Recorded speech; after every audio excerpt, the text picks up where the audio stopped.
ناظرین کرام، جو مناظر اس وقت آپ سکرین پر دیکھ رہے ہیں یہ مناظر بنوں کے ہیں، اور ان مناظر میں سہیل افریدی موسٹ پرومیننٹ نظر آ رہے ہیں، جن میں وہ ان تمام افراد کو لیڈ کر رہے ہیں۔ بیسیکلی آج سہیل افریدی نے ارادہ کیا کہ وہ آج بنوں جائیں گے، اور وہ جب بنوں گئے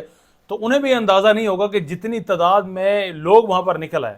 ہزاروں کا یہ مجمع ہے جو کہ سہیل افریدی کو جنہوں نے وہاں پر ویلکم کیا۔ سہیل افریدی کی گاڑی کے ساتھ ساتھ وہ چلے قافلے کی صورت میں، اور ان کے زبان پر ایک ہی نعرہ تھا، اور وہ نعرہ تھا ڈی چوک کا۔ وہ چاہتے تھے کہ وہ ڈی چوک کے لیے جائیں، نکلیں۔ سہیل افریدی کو کوشش کر رہے تھے کہ وہ سہیل افریدی کو کہیں کہ ہم کتنا بیتاب ہیں ڈی چوک جانے کے لیے، کہ جتنا جلدی ہو سکے ہم سب کو ڈی چوک لے کر جائیں۔ ڈی چوک کیوں جانا چاہتے ہیں؟ کیونکہ وہ چاہتے ہیں کہ عمران خان کی رہائی کا واحد راستہ اس وقت احتجاج میں ہے، اس وقت ڈی چوک جانے میں ہے، اور یہ سب چیز ان کو پتا ہے کہ 26 نومبر کو ان کے ساتھ اسی ڈی چوک پر، اسی ساتھ میں چائنا چوک پر یا 26 نومبر پر ان کے ساتھ کیا کچھ ہوا۔ گولیاں تک ان پر برسائی گئی، گولیاں چلائی گئی، لیکن وہ ان گولیوں کے چلنے کے باوجود وہاں پر میجورٹی ان کی کے پی کے افراد کی وہاں موجود تھی، وہ پھر بھی چاہتے ہیں کہ ہمیں ڈی چوک کی طرف جانا ہے۔ اگر عمران خان کو رہا کروانا ہے تو ڈی چوک ہی وہ واحد راستہ ہے کہ جہاں پر جا کر ہم عمران خان کو رہا کروانے کے لیے کچھ نہ کچھ کر سکیں گے۔ اور اسی وجہ سے سہیل افریدی اور ان کے جو ساتھ میں منسٹرز ہیں ان پر تنقید بھی ہوئی کہ آپ نے اتنی لمبی ڈیٹ 27 ستمبر کی کیوں رکھی، 40 دنوں کا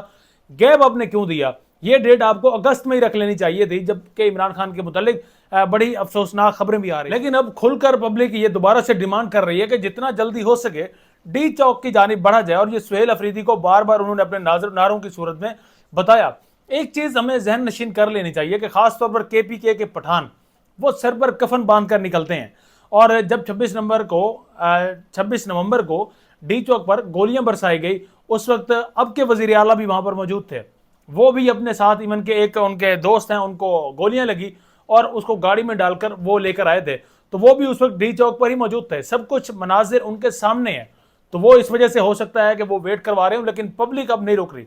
پٹھان کہتے ہیں کہ جی ہمیں اب ڈی چوک جانا ہے اور سر پر کفن باندھ کر جانا ہے، اور عمران خان کو رہا کروانے کے بغیر ہم لوگ واپس نہیں لوٹیں گے۔ اب اس میں دیکھنا ہے کہ کیا آگے حکومت کے لیے، کیونکہ جس طرح سے بلاول بھٹو نے کہا ٹک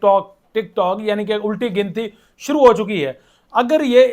حقیقتاً ایسا ہو پاتا ہے، سہیل افریدی پبلک کو وہاں سے لے کر لانگ مارچ کے لیے نکلتے ہیں، تو پھر حکومت کے خلاف بھی یوں سمجھ لیں کہ ایک بھرپور تیاری بھی ہوگی اور حکومت کے لیے الٹی گنتی شروع بھی ہوگی، کیونکہ پھر کچھ نہ کچھ کر کے یا تو ان پروٹیسٹرز کو منانا پڑے گا یا پھر یہاں پر لاشوں کے انبار لگانے پڑیں گے۔ لیکن تب بھی اگر کے پی کے ہی صرف نکل آئے تو میرا نہیں خیال کہ آپ جتنے مرضی لوگوں کو آپ ماریں گے، وہ پٹھان کبھی بھی پیچھے نہیں ہٹتے، وہ پھر اپنا مطالبات یہاں سے پورے کروائے بغیر پیچھے نہیں ہٹیں گے، مطالبات وہ اپنے پورے کروائیں گے، چاہے جتنی مرضی ان پر گولیاں برسائی جائیں۔ اور شاید اس چیز کے وہ عادی ہیں، کیونکہ وہ صبح ہی ایسا ہے جو کہ سخت حالات، کٹھن حالات کے باوجود وہاں پر لوگ سروائیو کر رہے ہیں، ان کے لیے یہ چیز کوئی نئی نہیں ہے۔ تو وہ لوگ وہاں سے اپنے بھرپور تیاری کے ساتھ، تیاری سے مراد یہ ہے کہ صرف پروٹیسٹ کے لیے نکلنا چاہتے ہیں اسلام آباد میں، اگر پروٹیسٹ کرنا چاہتے ہیں جو کہ ان کا بنیادی حق بھی ہے، تو دیکھنا یہ ہے کہ یہ ایک پروٹیسٹ کتنا ایک کامیاب ہوتا ہے اور کتنی ایک عوام سہیل افریدی لے کر نکلتے ہیں۔ کیا اسی طرح کے مناظر ڈی چوک پر بھی دیکھنے کو ملیں گے 27 ستمبر کو؟ یہ تو ناظرین کرام وقت ہی بتائے گا۔ لیکن آج ساتھ میں آپ کو بتاتے چلیں، صالح ظافر وہ صحافی ہیں جنہوں نے 1999 میں نواز شریف کے گھر سے اور ان کے دفاتر سے گندی فلمیں اور جنسی ادویات سمیت بہت سی ایسی چیزیں برآمد کروائی، اور انہوں نے ایک خبر باقاعدہ بنائی، اور خبر میں یہ تمام چیزیں انہوں نے نوٹ کی۔ غالباً اس وقت جنگ اخبار تھا جس میں ان کی یہ خبر چھپی۔ اب اسی صالح ظافر کو سویلین کے اعلیٰ ترین ایوارڈ سے کو نوازنے کے لیے نامزد کیا گیا انہیں، اور اس پر ان سے ایک پروگرام میں باقاعدہ یہ سوال بھی ہوا کہ کیا آج بھی آپ اپنی اسی خبر پر قائم ہیں؟ تو صالح ظافر کو بھی ویسے سلام ہے، سلیوٹ ہے کہ وہ انہوں نے برملا کہا کہ وہ آج بھی اپنی اس خبر پر قائم ہے، اور خبر کیا ہے میں بتا چکا ہوں کہ گندی فلمیں جو کہ اس وقت اور جنسی ادویات جو کہ نواز شریف کے گھر اور دفتر سے برآمد ہوئی تھی 1999 مشرف کے دور میں، جب انہوں نے مارشل لا لگایا اس کے بعد، تو وہ آج بھی اپنی اس خبر پر قائم ہے۔ اور اس کے باوجود بھی مسلم لیگ نون کی حکومت، وفاق میں بھی انہی کی حکومت ہے،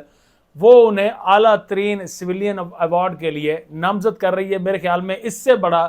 تماچا ہو نہیں سکتا، خاص طور پر خود مسلم لیگ نون کے اپنے چہرے پر، کہ وہ جو کالک آگے ملنے کے لیے جا رہے ہیں۔